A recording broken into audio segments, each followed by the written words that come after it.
Hello, social media friends and fellow business partners, and however we're connected in this big old global world. Today, I am driving solo. My co host, Allison, whom usually is doing this with me today, at the last minute had a family emergency. So, family first. I told her you got to take care of that. So for those of you who are connected to Allison, LinkedIn First Degree Connection, your social media friends, certainly drop her a DM and just let her know that you're thinking of her. So anyway, having said that, welcome everyone. If you are watching today's episode for the first time, this is our video podcast series, Leave It to the Experts. And for today's episode, you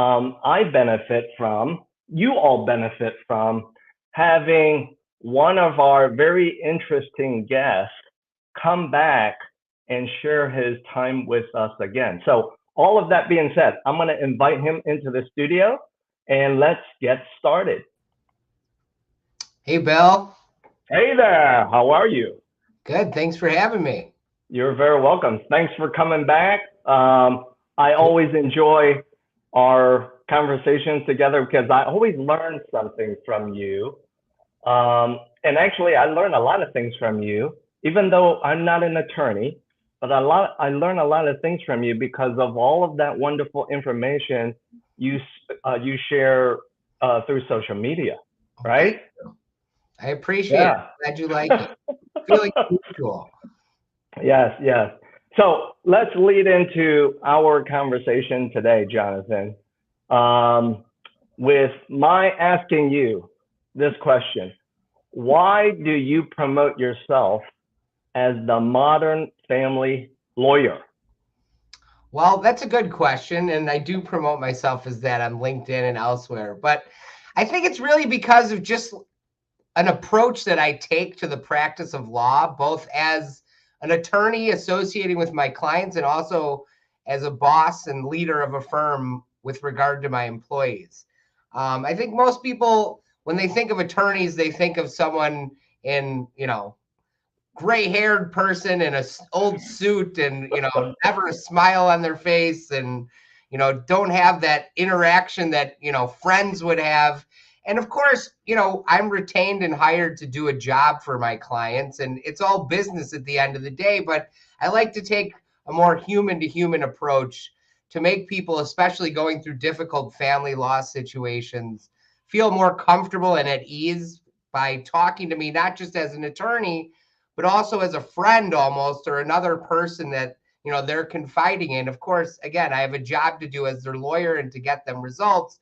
But I always thought if my clients can feel more comfortable with me and don't perceive me as this, stuffy person in a suit who, they're intimidated by, then, I think I can create a better attorney-client relationship. And then also, obviously, with my approach to how I run my law firm, treat my employees, again, we have a job to do. We all get, paid to do our jobs, but I like just having kind of a more law firm meets kind of startup techie feel to my office where, people aren't as, I don't know, intimidated perhaps walking around the office. And, I like to promote like a more modern, comfortable culture among my employees. And I think that translates to success, both with my employees and the clients that we represent. Yeah, that must translate to your success because as I came to know you more than a year ago, I think during COVID period. Yeah. Fast forward to now, I mean, I see that you are everywhere. You've got your downtown office, which makes perfect sense, and then you've got multiple satellite suburban offices.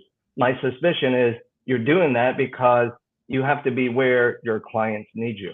Right. And a lot of people, especially with COVID, they don't like coming downtown anymore. Especially you throw in construction and concerns about crime and all that, then people will much rather meet you in person in the comfortable suburbs. So we have offices in, Highland Park, Skokie, and Hinsdale, so people don't have to come downtown if they don't want to. Obviously, most of us are located downtown, so we're seeing clients there as well, but it gives them an option to meet us in the suburbs. Right, right. And by the way, just going off tangent a little bit, a little humor. If you notice, Jonathan, in honor of your presence today, I kind of try to dress like you. You look pretty smooth, Bill. I gotta say, I like it. I try to mirror what my guests usually want to do. And so in in the spirit of following you, I thought, hey, I got to don a decent enough jacket. I like it. I ditched the jacket. I just went black t-shirt and hat today, but you look good. I appreciate it. I'm feeling the mojo here. Yeah. I should have texted you and said, hey, I need to sync up with you with your armor, whatever. All right. So let me now move to, I think, the next question.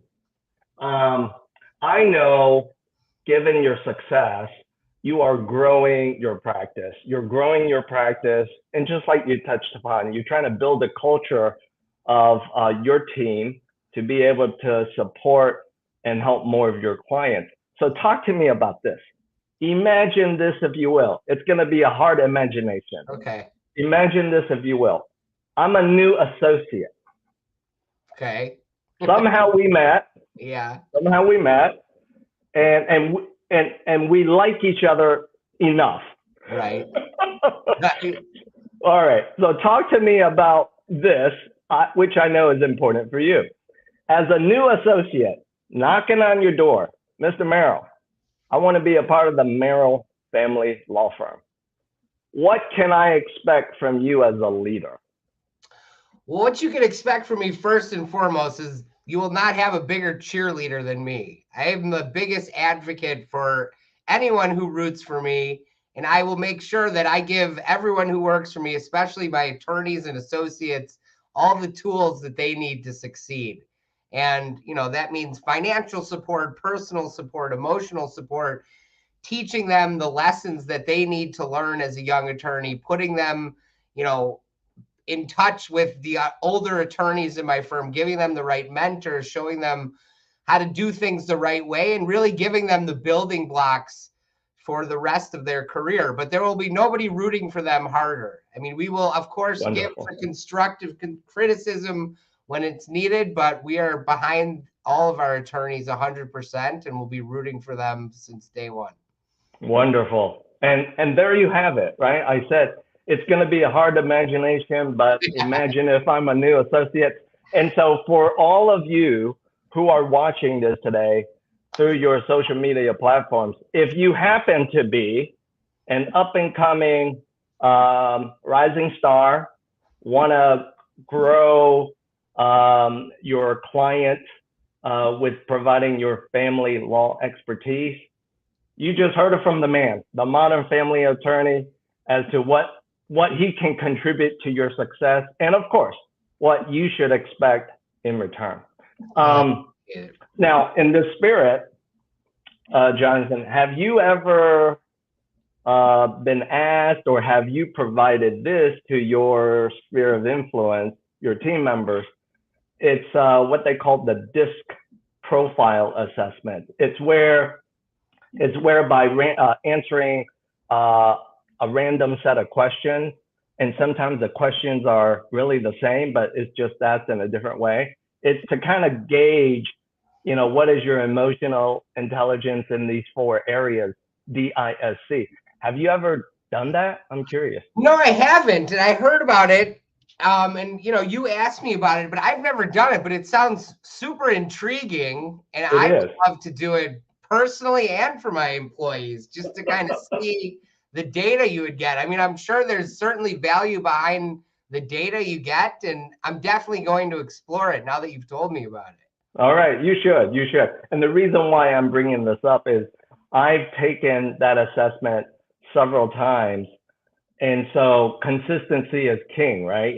Consistency in the outcome of what is reported back to you. So when you go to do it, maybe downstream in a conversation, I'll ask you, hey, so what is your DISC profile? Now, why do I bring this up? This is kind of serious now. You and I both are in a business where it's business to consumer. We are consumer facing. We are there to start those conversations, handhold those clients, and guide them through how we can help them solve some of their problems. And along the way, because we're in a highly saturated business, right? There's a lot of attorneys, but there's only one Jonathan Merel. You're too kind. It's so important when we do what we do to be able to know what is our emotional intelligence profile, and also be able to adapt to the ever-changing emotional profiles of our clients. Because the good old phrase is develop rapport. We gel. We have the right chemistry. I think that's so true, right? Oh my God, I think that's a great tool to use because, again, as I started, in the answering your first question, it's all about establishing that connection. Right. And I think it starts on a personal level and an emotional level. And, you want to make sure you're kind of on the same wavelength as your client, because if you're not and you don't have that rapport, like you said, the relationship probably won't be as successful. True. Because your business, just like mine, we have to get into the details, get into the weeds of what their situation is all about. Absolutely. Yeah. Moving forward, given how rising interest rates have affected all of us in one shape or form, right? I mean, just over the weekend, my father-in-law came to visit with us for the day. Great. We could catch up and stuff. And he's a big coffee drinker, like I am. And so I knew, when he came to our house, hanging out, watching some sports on TV, I asked him, I said, hey, you want a cup of coffee? And he said, yeah, sure. And so as part of asking him that, he said, oh, don't forget, I like cream and sugar. And I said, absolutely. And then I said to my father-in-law, I said, OMG. I said, Dad, have you realized if you go to your local Mariano's or whatever you go to, have you realized how much creamer has cost, how much increase in prices, come up? So that being a very simple example. How has rising interest rates, in your opinion, Jonathan, affected some of your clients when real estate as an asset is part of that conversation that you need to have? Sure. And this is a great question to ask because it's definitely the synergy between our two areas of work. But, so many people who are getting divorced, obviously part of a divorce is, dividing up assets, which of course is going to include, figuring out what to do with the house. Right. And, in previous years when interest rates were so low, it's very easy to refinance, out of a 3% loan and get another 3% loan. And, cash out someone's equity and let them go buy a new property at their 3% loan. And now it's different when you have people locked in at such low rates and people need to somehow divide up an asset or, buy out someone's interest in the house through a refi or getting their name off a mortgage. That's going to require a new loan. So right. Obviously complications when someone's in the 2s and they're going to go into the 6s.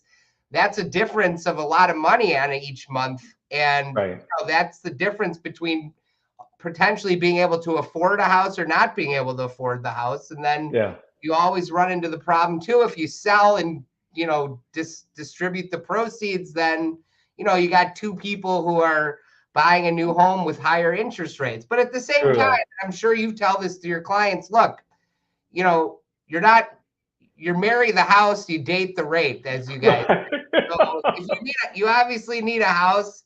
Interest rates, are of course a factor in that decision-making process. But at the end of the day, everything's more expensive these days. True. Whether it be houses or anything. And, you know, if you find a property you like, you got to sort of bite the bullet and, you know, just absorb the new interest rates and hope they go down, and ultimately you'll be able to refinance. So these are issues that are definitely more prevalent now than they were years ago when rates were low for so long. And, you know, it causes these kind of issues that we have to work through as divorce lawyers. Yeah, it's so funny that you obviously have heard, you know, the catchy little phrase. It's like the jingle tune that you hear on the radio station, and you're like, okay, I got to get rid of this out of my head. You know, the marry the home, date the rate. Yeah, so funny. As we go forward, are there certain instances, Jonathan, where you, your team, your associates, when you're involved in a case and there's, you know, obviously custody, right? Children is involved, and there's an order of protection from one of the spouses. How do you compartmentalize, you know, some of the weight, some of the maybe trauma experiences with this? What do you tell your associates like me, imagine again, how to deal with that? Yeah, I mean, look, this is definitely a job that's not for everybody. And, you know, people come and go who try to start off in this industry, and it, you know, it really takes a specific kind of person to deal with it, because it is just a constant barrage of traumatic situations, stressful situations, sad situations. And again, we're able to do it because the end result is hopefully, you know, better than the situation they came to us in. And it allows us to kind of allow our clients to move on from a bad situation to a new chapter of their lives, or protect their children or protect them. But it's not easy. And, you know, even after doing it for over 20 years, you never just get completely immune to it. I mean, you see things all the time, even now after all these years, that, you know, are very upsetting and make you angry and frustrated, and, you know, just scratch your head like, you know, I can't believe people actually would do these things. So I mean, you see some really bad stuff, but I think we're motivated by, you know, trying to get families to a better place. And you have to compartmentalize it as much as you can, but we're all human. So, you know, there are things that, you know, I remember from my early days of practicing as a lawyer that I'll never forget, things I've seen or evidence that I've seen.